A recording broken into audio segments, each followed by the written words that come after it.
is the man who's late to just about every shift he worked when he worked with me. Steve Chan, put your hands together.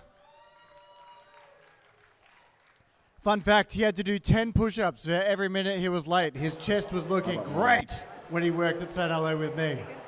Anyhowser, we all mic'd up? Music's ready to roll. Yum, yum, Our yum. professional judges are jumping at the bit to come up, so come on up, judges. Let's go! Oh. Hello. Yo, nice to see you, man. Nice to see you. Yo, what's up, man? Steve. Hey, hello. Nice to meet you. Oh, hello. Oh, hello. So many people. I'm gonna go back. All right, judges assemble. Steve, best of luck. I'm going to hand it over to you now to test your mic and music one last time. Cool, thank you. Wishing you all the best of luck. Yes. Oh, pour? Just a little bit. Yes, from... Yeah, this one. yeah. That's it. Okay. And that one too. Yep. That's it. Oh, scary, thank you. Just wait for me to taste it. Okay, I will wait. Oh, so formal.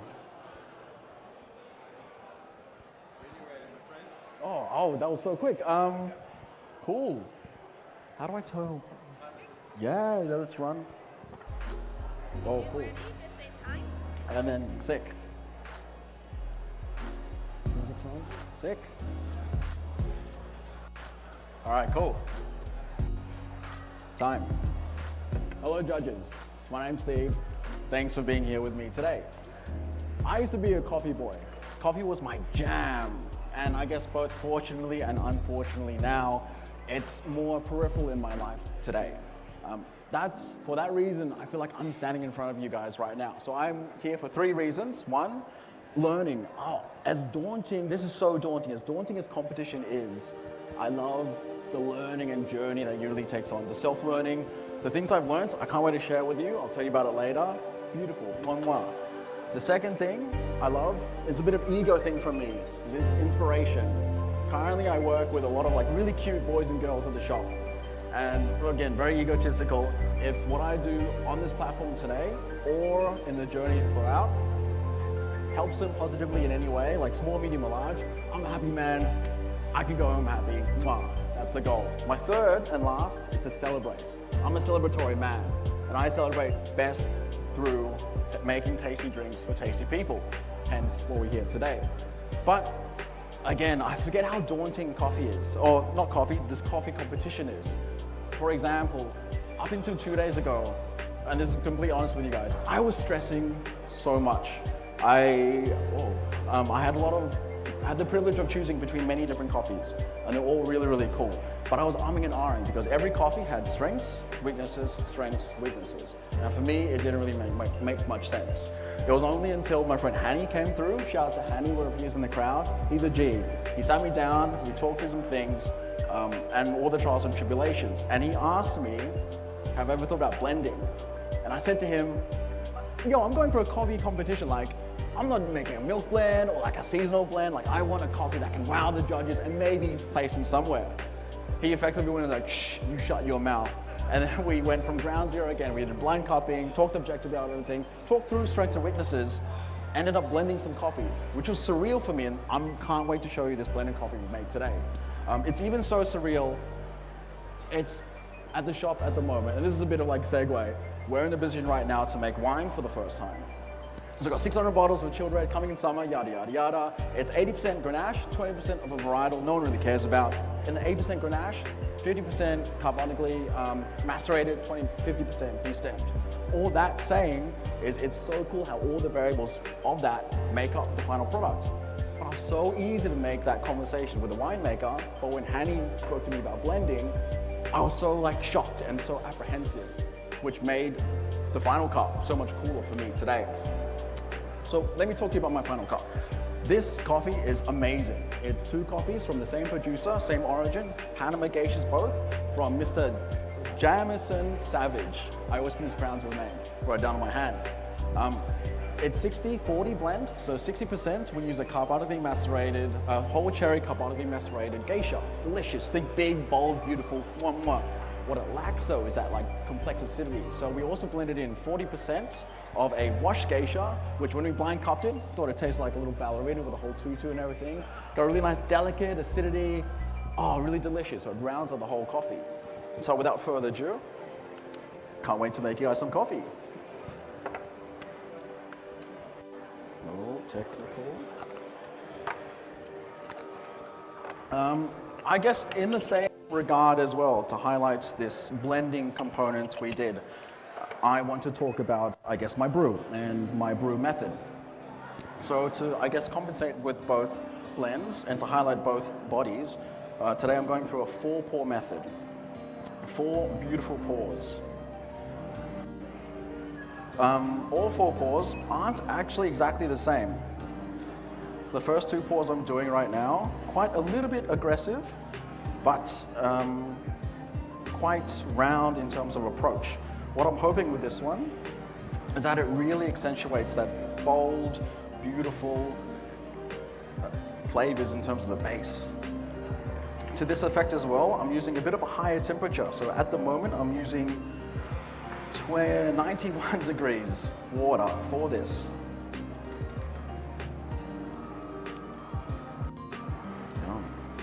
A little bit more. What's really fun as well is that right now I'm about to change kettles. So I prepared the second kettle, a bit of a lower temp. I'm using 88 degrees. And this 88 degrees hopefully can coax out more of the complex acidities in a more gentle manner.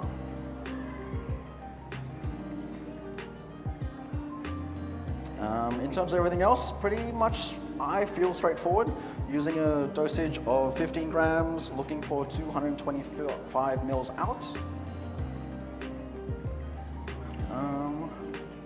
What else? Ground pretty coarsely, which is really fun. In terms of that, I guess, some choices I've made. So for example, the drippers I'm using today are the flour dripper. And this flour dripper is the most common, or most linked towards the V60, which I love immensely and have a lot of experience with.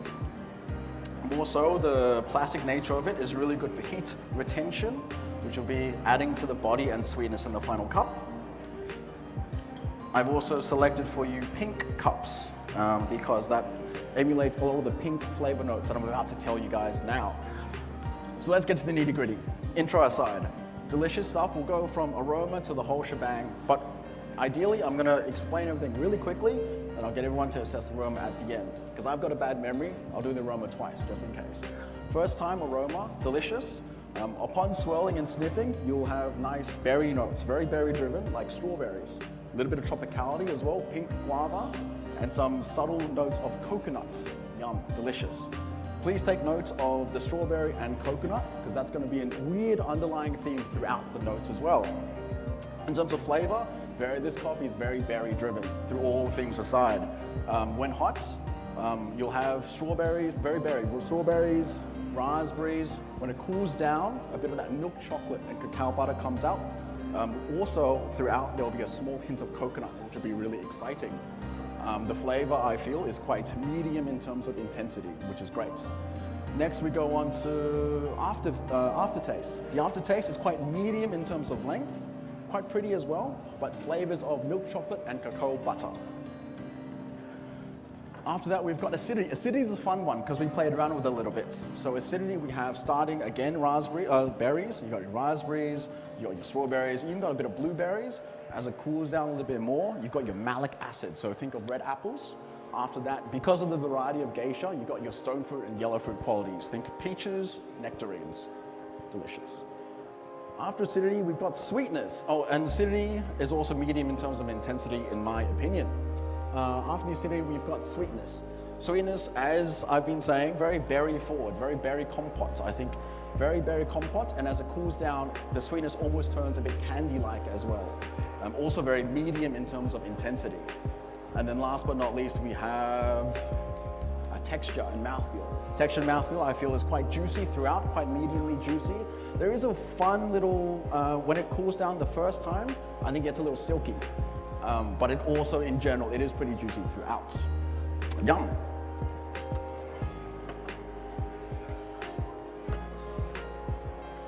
So this is where I'm going to present some cups towards you and we'll assess the aroma. So again, touching base on aroma, please In the cup, please swirl it 3 times and assess.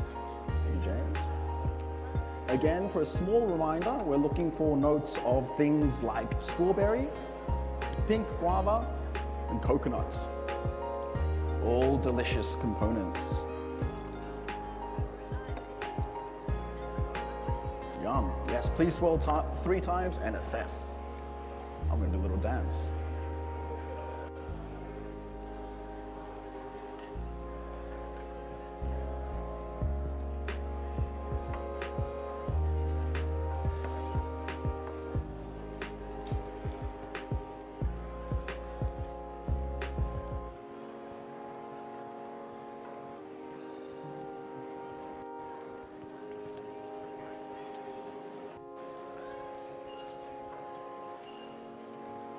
Oh, you guys are fast riders, sick. I was going to give you 20 more seconds. I mean, that's about it. I just want to say thank you for being up here. It's so cool to be on the platform again, to do all 3 things, to learn, relearn. Blending? When did that become a thing? Bloody insane. That's really cool.